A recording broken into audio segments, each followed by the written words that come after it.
Hola, mi nombre es Andrés y hoy les voy a platicar sobre la historia de Roma. Pero para contarles sobre esta maravillosa historia me van a ayudar unas personas especiales, mis Playmobil. Así que, ¿por qué no se los presento antes de empezar? ¿Quieren? Vamos. Primero tenemos a los romanos, que van a ser los protagonistas y se van a interpretar a sí mismos. Luego viene el ejército del dragón rojo, que interpretará a todas las tribus germanas.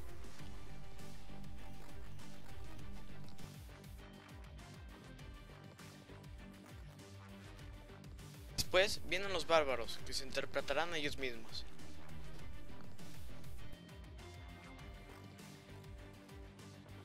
Después viene el ejército imperial, que interpreta a los cartagineses.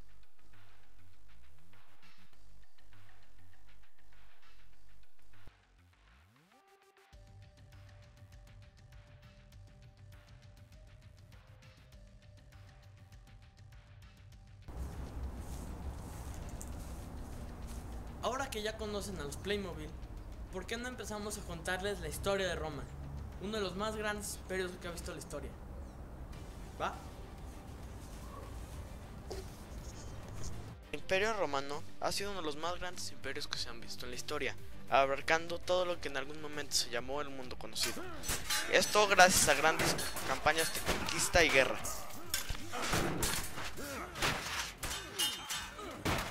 Estas guerras provocaron problemas políticos internos y externos.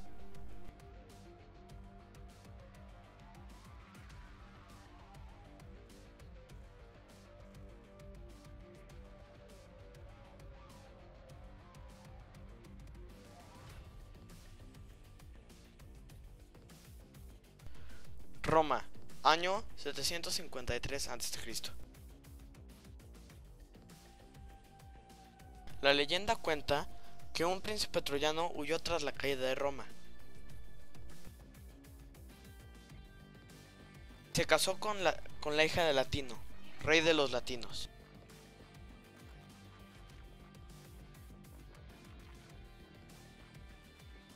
Su hijo Escandio fundió a Babilonia, y al ser derrocados, sus nietos gemelos Rómulo y Rémulo fueron abandonados junto al río Tíber para que murieran.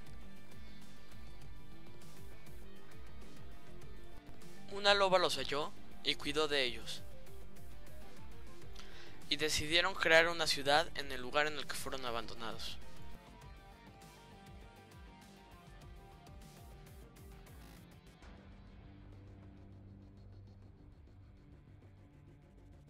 Tarento, año 282 a.C. Turios, una colonia griega al sur de Italia, solicitó la protección de Roma. Roma acudió a su llamado. Pronto, otros pueblos pidieron la protección de Roma. La vecina colonia griega Tarento se resintió y por ello se enfrentó a Roma. Tarento no podía competir contra el poder militar de Roma.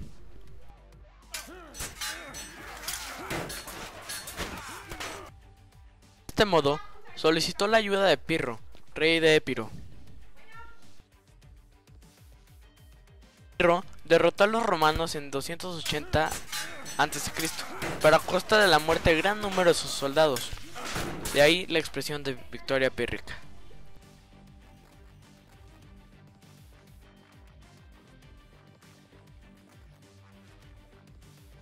Primera Guerra Púnica, Mesina, año 264 a.C. Desde antes de las guerras púnicas, los cartagineses solían ser marineros experimentados. En el año 264 a.C., Cartago ocupó Mesina, la polis griega al sur de Italia. Los romanos lo consideraron una amenaza. Uno de los principales problemas que enfrentaron los romanos fue la superioridad naval de Cartago. Entonces, los romanos encontraron un barco naufragado cartaginés e hicieron copias de la misma. Cartago halló la derrota definitiva en el año 214 a.C., a manos de una tercera flota. Segunda Guerra Púnica, Hispania, año 218 a.C. Aníbal, líder cartaginés en Hispania, provocó la Segunda Guerra Púnica atacando por sorpresa a los romanos. Aníbal era un gran general y con sus tropas ganó una victoria tras otra, y en Cana destruyó un ejército entero. Aníbal tuvo que regresar a África, donde fue derrotado en Zama.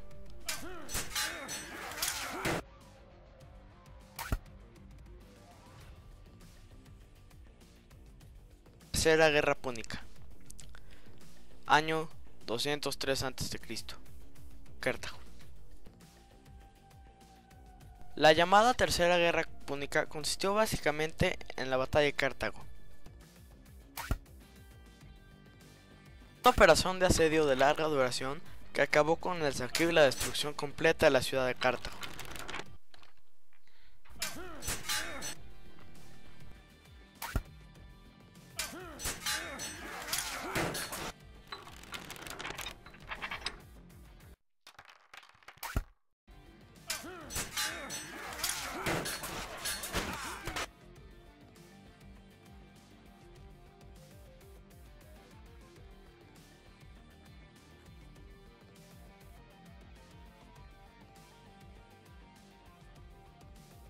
Norte de Italia. Año 65 a.C. Tribus protogermánicas de cimbros y teutones emigraron al territorio romano, provocando saqueos y de esta forma un serio peligro para Roma.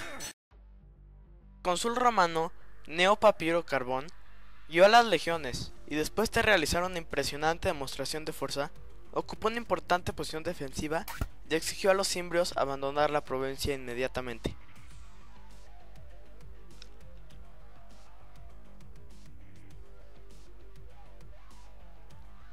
Estos pensaban cumplir pacíficamente las demandas, pero descubrieron que le estaban preparando una emboscada. Enfurecidos por esta traición, cimbrios y teutones atacaron a los romanos, destrozando gran parte de las legiones. Entonces, un cónsul llamado Mario reorganizó las legiones, con lo cual lograron derrotar a los cimbrios y teutones.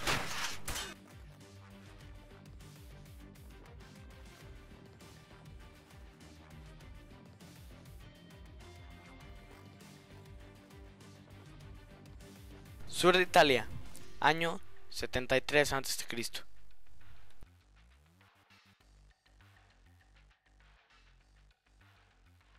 En el año 73 a.C., un grupo de unos 200 gladiadores planearon una fuga.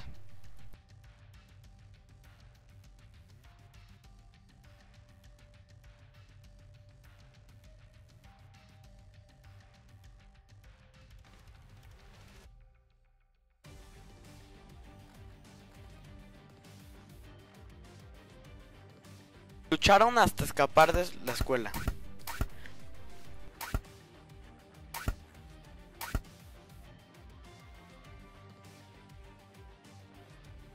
Y se apoderaron de algunas armas y armaduras de gladiador.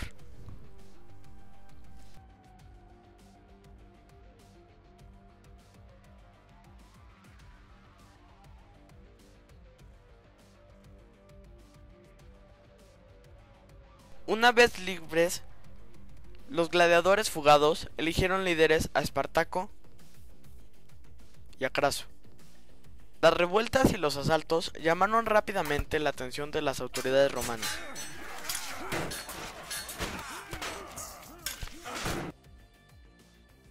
Roma reunió un cuerpo de 3000 hombres, no como legiones, sino como milicias, escogidas con prisa y al azar.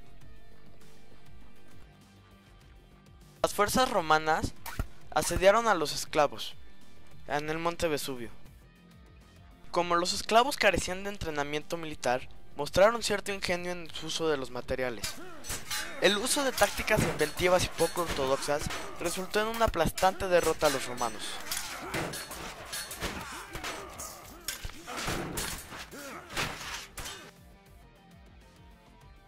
Roma envió a los ejércitos consulares, que tuvieron éxito atacando a un grupo de esclavos al mando de Criso, matando a 2/3 de ellos. El ejército de Espartaco Atacó a una legión y la derrotó. Se dio la vuelta y destruyó al ejército del Senado.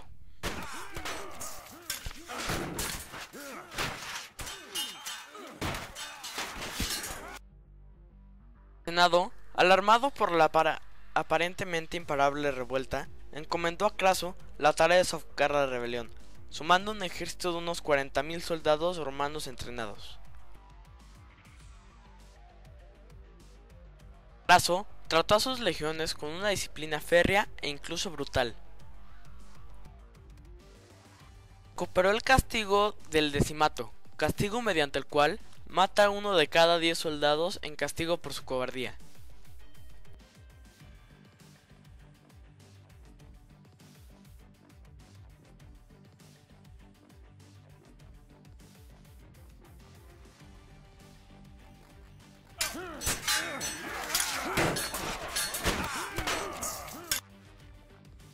El trato de Craso a sus legiones demostró que era más peligroso para ellos Craso que el enemigo, y los despolió para lograr la victoria.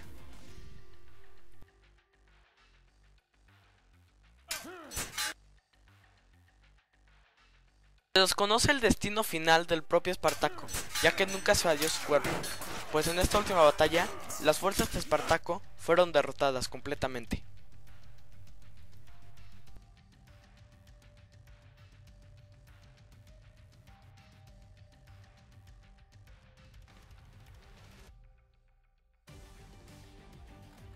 Norte de la Galia, año 58 a.C.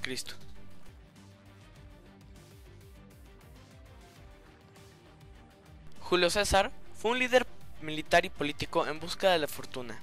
La oportunidad se le presentó mediante una teórica amenaza de los helvecios. Con la excusa política, se fue a la guerra. Entonces Julio César comenzó las operaciones bélicas creando un ejército.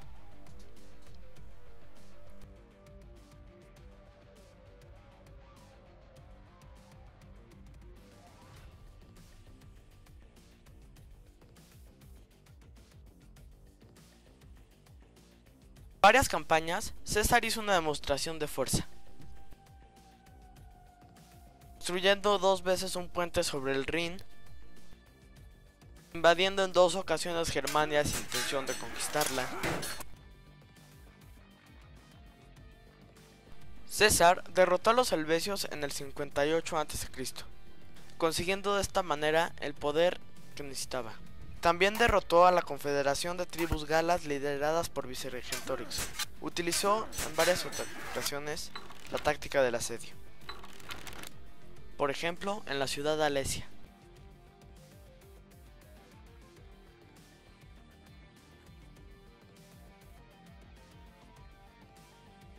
Roma, año 49 a.C.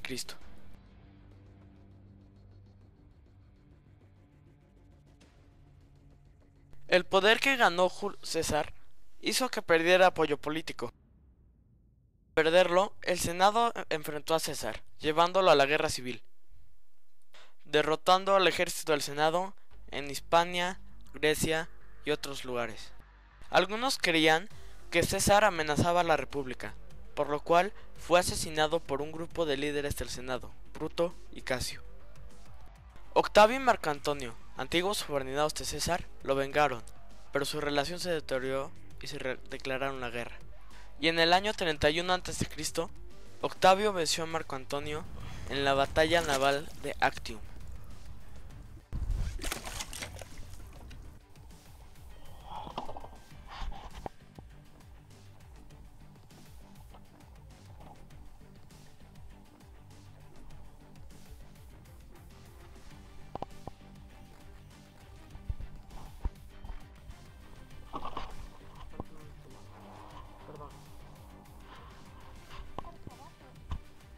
Mover a este barco agarrándolo de la vela, de la punta de la vela, para que siga moviéndose.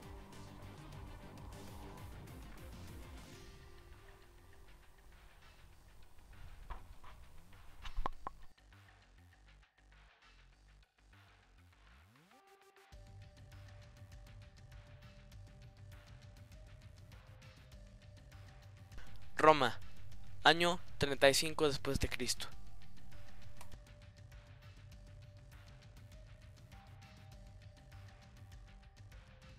Calígula fue un emperador que gracias a una enfermedad de la niñez perdió el juicio, con lo cual granjeó el odio de todos y terminó siendo asesinado. Nota: gritó "¡Sigo vivo!" mientras lo estaban asesinando. Claudio era sobrino de Tiberio. Una enfermedad de la niñez lo dejó tullido y frágil, pero tras el asesinato de Cayo, la guardia pretoriana lo halló escondido en el palacio, con lo cual lo declaró emperador, y para probar su poder, Claudio ordenó invadir Britania.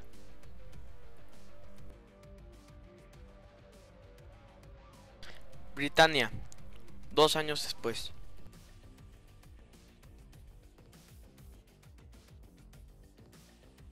La resistencia de los britanos estuvo dirigida por los líderes Togodumo y Cartaco. Una importante fuerza británica se enfrentó a los invasores romanos en la inmediación del río Medway. La batalla se prolongó durante días.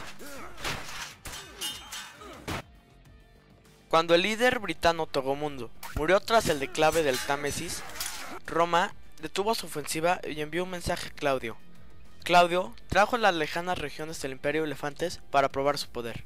Taco, por su parte, escapó y continuó resistiendo a las invasiones desde el lejano oeste.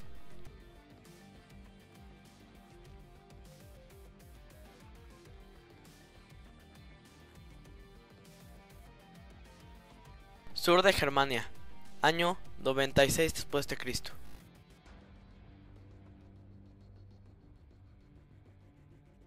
Finales del siglo I ascendió al trono Dacio de Cébalo, que rompió la paz existente hasta entonces e inició una política agresiva contra Roma. Cébalo atacó Moesia y saqueó varios pueblos.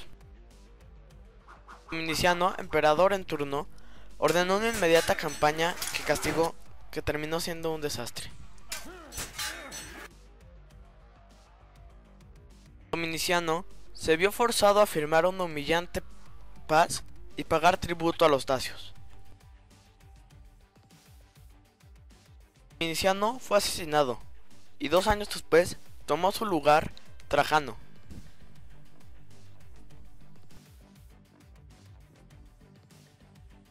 La estrategia de Trajano fue básicamente en aplastar cualquier resistencia con el poder de sus legiones.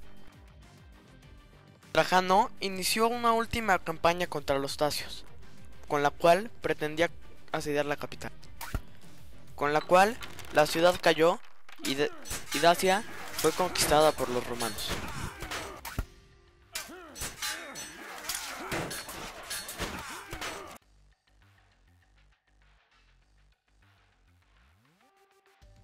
El ejército romano era uno de los más organizados de la historia. Estaban los auxiliares, que eran luchadores no ciudadanos que peleaban a pie.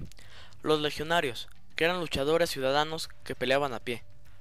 Los portaestandartes, que eran luchadores entrenados para llevar los estandartes. Los arqueros, traídos de Medio Oriente, peleaban a distancia con arco. La caballería, entrenada para pelear sobre el caballo. El centurión, oficial que tenía bajo su mando a 100 hombres o una centuria. Primus pilus, el centurión de más alto rango. El tribuno, que tiene a su cargo a varias legiones. Y el legado, quien tiene a su mando a una legión. Y el general, que tiene a su mando a 6 tribunos. Y había un almirante, que se encargaba de todo lo que tenía que ver con estrategia naval. Las batallas eran casi todo en la época de los romanos, pero si no venías con una buena estrategia, podrías perder a demasiados hombres o incluso perder la batalla. Los romanos crearon varias estrategias. La cuña servía para romper las filas enemigas y poder cargar contra ejércitos formados, y al desperdigarlos, sería más fácil acabar con ellos. La pared de picas servía para defenderse de una carga de caballería, ya que los legionarios que estuvieran al frente ponían sus pilums en posición defensiva mientras los de atrás lanzaban las suyas. La orbe servía para defenderse en caso de que los rodearan. Los generales y arqueros se ponían al centro, mientras los legionarios hacían una muralla con sus escudos, y de esta manera lograban defenderse.